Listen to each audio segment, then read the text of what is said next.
Hi, I'm Elise, this is Witch Way, and today I'll be taking you through the witch lore of She Will.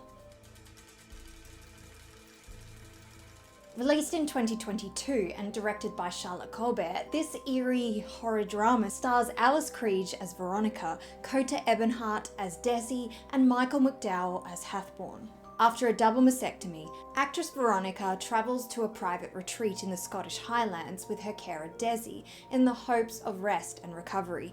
Instead, she connects with the history of the land, builds a relationship with Desi, although reluctantly at first, and connects with a power that will help her overcome her past trauma. Not long after arriving at this retreat, Veronica experiences visions of a woman covered in tar with metal encasing her head. This can be none other than Janet Horne, the last person executed legally in the British Isles. In Dornich 1727, Janet Horne and her daughter were accused of witchcraft. Due to her daughter's deformed hands and feet, the accusers believed that Janet had turned her into a pony to ride around on and carry out her evil deeds. The daughter thankfully managed to escape, but Janet was not so lucky. She was stripped naked, tarred, and paraded through the streets before being burned alive. This film seems to imply that our duo are staying in perhaps the exact house that Janet and her daughter lived in. Two man-eating women lived in this place. Mother and daughter. Not far from this house is a stone marker. Commemorating the burn. This stone actually does exist, marking the location of the apparent final execution. Yes, I did say 1727 earlier, but this film is not in error. It is unknown who created what is now known as the Witch's Stone, and though good their intentions may have been, the stone does indeed read 1722. As mentioned, the apparition is seen with a device around her head, which is known as a witch's bridle or scold's bridle, and we see Desi reading about it later in the film.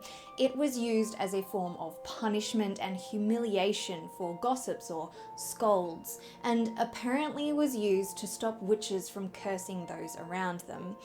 There is no mention of this device being used on Janet Horne, but in the book Desi's reading, we also see mention of the North Berwick witch trials and Agnes Sampson, who was apparently subject to this device. In 1591, she confessed under torture to her involvement in the plot to sink the ship of King James on his return trip from Denmark.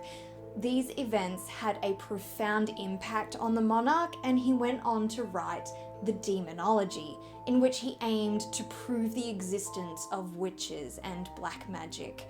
We also see these events mentioned in the book Desi is reading. It is estimated that under the Scottish Witchcraft Act of 1563, which lasted until 1736, that anywhere between 4,000 and 6,000 people were tried of witchcraft. Aye. There's about 3,000 tried in these parts. This film scores for lore and history. The craft is more subtle. Victoria connects with the land, drawing her power from the very earth itself. Alice Krige was perfect in this role. She has portrayed witchy roles in the past, as Morgana in 2010's The Sorcerer's Apprentice, Haruspex in 2019 series Carnival Row, and the witch in the gorgeous Gretel and Hansel from 2020. And you can check out my Witches of Hansel and Gretel for more on that one. This film was absolutely gorgeous, and even had horror alumni Dario Argento among the executive producers. For more on his witches, you can check out my Three Mothers witch lore review. Have you seen She Will yet? If not, I highly recommend you do so, and then come back and let me know what you thought in the comments, as well as any other witchy recommendations for my witch lore reviews. You can find me on social media for some additional content, which I have linked in my description. And please remember, if you liked this video, give it a thumbs up, share with anyone you think might enjoy, and remember to subscribe to my channel to be notified of new content. comment. And as always, thank you very much for watching here on Which Way.